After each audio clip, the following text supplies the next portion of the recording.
इस कहानी की शुरुआत होती है और हमें इस मूवी के मेन कैरेक्टर सैम को दिखाया जाता है, जो कि एक लार्ज स्टेज कैंसर पेशेंट है, जो कि न्यूयॉर्क सिटी के एक हॉस्पिटल में रहती है और उसके साथ एक बिल्ली भी होती है जिसका नाम फ्रोडो है। और यहाँ पर हमें सैम को देखकर ये पता चलता है कि सैम काफी दिनों से सिटी में नहीं गई है, इसीलिए हॉस्पिटल में जो काम करने वाला आदमी जिसका नाम र्यूवन होता है वो सैम से कहता है कि तुम्हें शहर जाना चाहिए। अब सैम तैयार हो जाती है, वो भी एक शर्त पर कि उसे उस सिटी में पिज्जा खाने को मिलना चाहिए। और अगले ही दिन हम देखते हैं कि हॉस्पिटल के बहुत सारे लोग जिसमें कि एक सैम भी थी, वो एक बस में बैठकर र्यूवन की देखरेख में मैनहट्टन शहर में चले जाते हैं ताकि ये लोग वहाँ पर जाकर मजे कर सकें। ये लोग एक थिएटर में जाकर एक पपेट शो देखने लगते हैं, लेकिन बाहर शहर में थोड़ी थोड़ी हलचल होने लगती है, इसीलिए र्यूवन सैम से कहता है कि मुझे कॉल आया और हमें इस शहर से वापस चलना चाहिए, यहाँ पर कुछ गड़बड़ है। और ये बात सुनकर सैम को गुस्सा आता है और वो कहती है कि तुमने मुझे पिज्जा खिलाने का वादा किया था, इसीलिए र्यूवन कहता है कि हम वो और किसी दिन खा लेंगे। इसीलिए सैम गुस्सा होकर बस में चढ़ जाती है और उसके बस में बैठने के बाद ही आसमान में कुछ मीटेरोइड नीचे गिरने लगते हैं, जो कि साफ साफ ये इंडिकेट कर रहे थे कि एलियन पृथ्वी पर आ रहे हैं। क्योंकि दोस्तों ये एलियन देख तो नहीं पाते थे, लेकिन इन लोगों की सुनने की पावर बहुत ज्यादा अधिक होती है। ये एलियन हल्की सी भी आवाज सुनकर उसके सोर्स को पूरी तरीके से जड़ से मिटा देते हैं। अब एक मीटेरोइड सैम के पास आकर गिरता है, जिससे कि बहुत सारे लोग मारे जाते हैं। अब यहाँ पर इंसानों के चिल्लाने और चीखने की आवाज सुनकर वो एलियन इन लोग के ऊपर हमला कर देते हैं और यहाँ पर सैम बेहोश जाती है। लेकिन जब उसे होश आता है तो वो खुद को सर्वाइवर के पास पाती है और उसी पॉपेट थिएटर के अंदर पाती है। यहाँ पर हेनरी नाम का एक आदमी सैम का मुंह बंद करता है ताकि वो आवाज ना दे सके, क्योंकि वो एलियन इन लोग के चारों तरफ होते हैं और जहाँ पर जितने भी लोग थे वो काफी ज्यादा खौफ में थे और डरे हुए भी थे।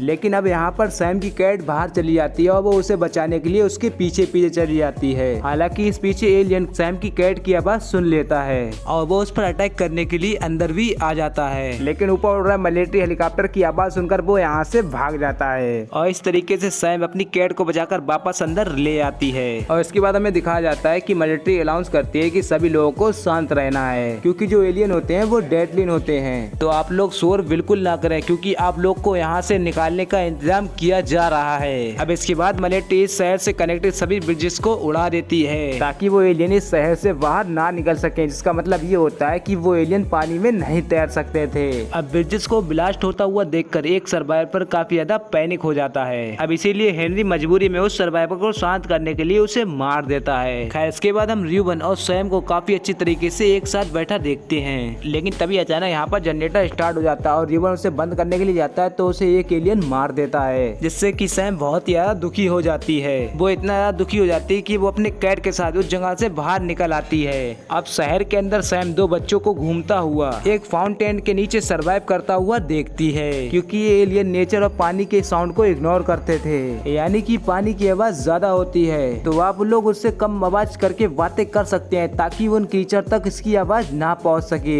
अब यहाँ पर सैम उन बच्चों से बातें कर ही रही होती है, तभी मिलिट्री के हेलीकॉप्टर से उन लोगों को अनाउंस किया जाता है इन सभी सर्वाइवर को निकालने के लिए बोट भी तैयार की जा रही हैं। और सिटी के साइड में ये अनाउंस सुनकर सभी सर्वाइवर सैम और वो बच्चे उस तरफ जाने लगते हैं ताकि वो लोग बोट तक पहुंच सके, लेकिन इतने सारे लोग आपस में चलेंगे तो आवाज तो पैदा होगी। अब इसीलिए एलियन इन सभी लोगों के ऊपर अटैक करना भी शुरू कर देते हैं। अब इस वजह से यहाँ पर लोगों में भगदड़ मच जाती है।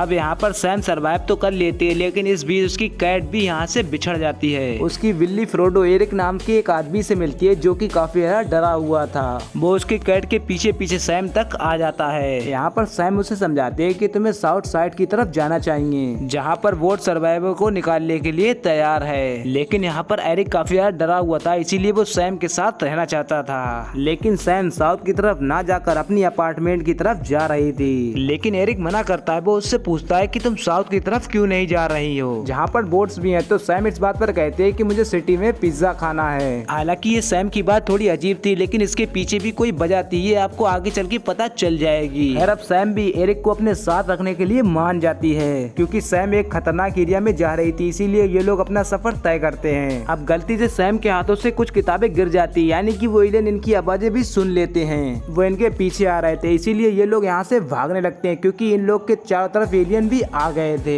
ये लोग एक बिल्डिंग में घुसने की कोशिश कर रहे थे, लेकिन एक दरवाजा था जो ब्रीफकेस से अटका हुआ था। यहाँ पर कोशिश करने के बाद एरिक उस दरवाजे को तो खोल देता है, लेकिन अब उससे हुई आवाज के चलते यहाँ पर बहुत बहुत सारे कीचड़ उनके पीछे आने लगते हैं। इस छोटी सी आवाज सुनकर सैकड़ों एलियन ऊपर से भी इनके ऊपर हमला कर देते हैं। इसीलिए ये लोग उनसे छुटकारा पाने के लिए बिल्डिंग के चारों तरफ चक्कर लगाते हैं ताकि उनका ध्यान भटका सके। तभी एरिक बाहर आकर गाड़ियों के इधर उधर शीशे भी तोड़ देता है और उनका ये प्लान काम करता है। अब वो उस कीचड़ से बचते हुए एक सर्वे स्टेशन के नीचे पहुंच जाते हैं, लेकिन सर्वे के अंदर जाने पर एक एलियन उसके पीछे पड़ जाता है जो कि वो उनके पीछे होता है। जो एलियन उनकी आवाज आने का इंतजार कर रहा था, लेकिन यहाँ पर रेलवे ट्रैक पर पानी भरा हुआ होता है, इसीलिए ये लोग यहाँ से निकलने के लिए पानी से होकर आगे बढ़ने लगते हैं। लेकिन यहाँ पर भी एक एलियन होता है और ये लोग जितना भी ट्रेल से आगे बढ़ते जा रहे थे तो पानी का लेवल बढ़ते जा रहा था। इसीलिए ये दोनों आपस में डिस्कस करते हैं कि हमें और भी आगे जाना चाहिए और क्या होगा आगे जाने का रास्ता ही ना हो। लेकिन सैम उसे भरोसा दिलाते हैं कि अब हम वापस पीछे भी तो नहीं जा सकते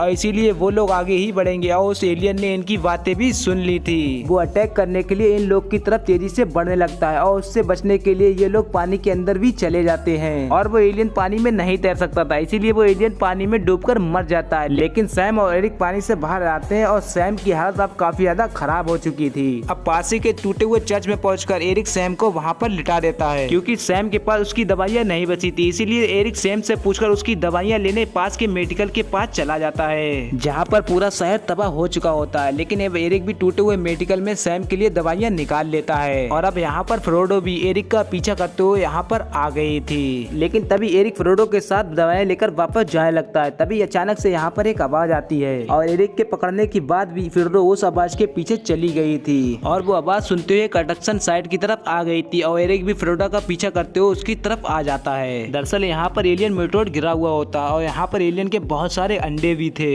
अब यहाँ पर एरिक बिना कुछ आवाज किए चुपचाप फ्रोडो को वहाँ से उठा लेता है और वो वापस से सैम के चर्च में आकर उसको उसकी दवाइयाँ दे देता है। और दवाई देने के बाद जब सैम की हालत ठीक हो जाती है तो वो अपने बारे में एरिक को भी बता देती है कि जब से मुझे कैंसर हुआ तो मेरी जिंदगी का कोई भी मकसद नहीं बचा और मैंने किताबें भी लिखना छोड़ दी थी जो कि मुझे बहुत ही पसंद थी और मैं अपनी मौत का इंतजार भी करने लगी। तो मुझे आखिरी बार बचपन वाले रेस्टोरेंट में एक बार पिज्जा खाना जाना है जहाँ पर बचपन में उसके फादर उसको लेकर जाया करते थे।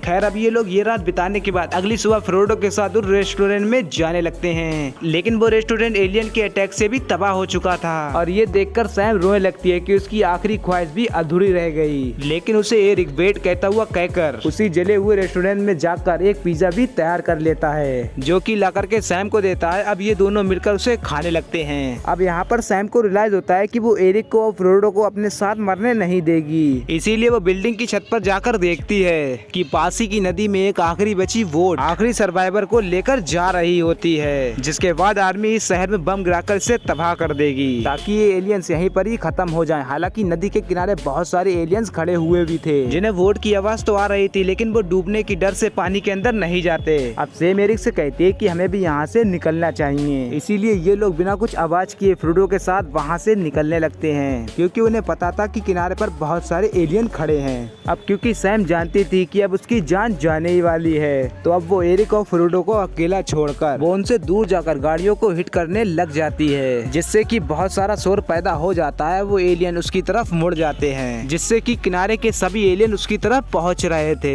अब बोर्ड पर कुछ लोग थे वो नोटिस कर लेते हैं कि अभी भी सर्वाइवर कुछ लोग जिंदा हैं, इसीलिए वो लोग वोट को रोक लेते हैं। अब एरिक भी इस मौके का फायदा उठाकर तेजी से नदी की तरफ दौड़ना शुरू कर देता है, लेकिन उससे आवाज आती है और वो एलियन उसका पीछा करना शुरू कर देते हैं। लेकिन इससे पहले एलियन वो एरिक को पकड़ पाते उससे पहले वो नदी के अंदर कूद जाता है और सैम ये दूर खड़ी होकर देख रही थी कि एरिक और फ्रोडो की जान अब बच गई है, जहाँ पर हेनरी ने उसे ऊपर खींच लिया था। अब यहाँ पर वो बहुत सारे लोगों के साथ था। अब यहाँ पर एरिक को अपनी जैकेट में सैम का लेटर मिलता है, उसमें लिखा था कि मेरी तो जान जाने वाली थी, लेकिन जब से एरिक मुझे तुम मिले तुमने मुझे एक नई उम्मीद देती, मुझे जीना भी सिखा दिया। मुझे मरने से पहले एक मकसद मिला कि मैं तुम्हारी और फ्रोडो की जान बचा लूं और मैंने दिल की सुनी और मैंने ऐसा ही किया। अब मेरी जिंदगी का कोई मकसद नहीं बचा। अब सैम आखिर में अपनी फैमिली फोटो को देखती हुई म्यूजिक को सुनते हुए सड़क के किनारे पर चली जाती है और वो भी यहाँ पर अपने रेडियो के हेडफोन को निकाल कर जोर से म्यूजिक बजाने लगती है और एक एलियन उसके पीछे आकर गिर जाता और इस फिल्म का एंड यहीं पे हो जाता है। तो दोस्तों आपको हमारी ये वीडियो पसंद आई हो, अगर पसंद आई हो तो इस वीडियो को लाइक करके हमारे चैनल पर नए हैं तो चैनल को भी सब्सक्राइब कर लें और कमेंट में पार्ट 2 जरूर लिखें जिससे कि हम और भी अमेजिंग वीडियो लाते रहें। Thank you for watching. तो मेरे यूट्यूब फ्रेंड्स ऐसे ही आप लोग अपना प्यार मेरे यूट्यूब पर बनाते रहो ताकि हम और भी अमेजिंग वीडियो आपके लिए लाते रहें और आपने मेरा बहुत ही साथ निभाया है। तो दोस्तों जो मेरी वीडियो पर सबसे पहले कमेंट करेगा उसे मैं शॉर्ट आउट दूंगा। तो चलिए दोस्तों मिलते हैं नेक्स्ट वीडियो में।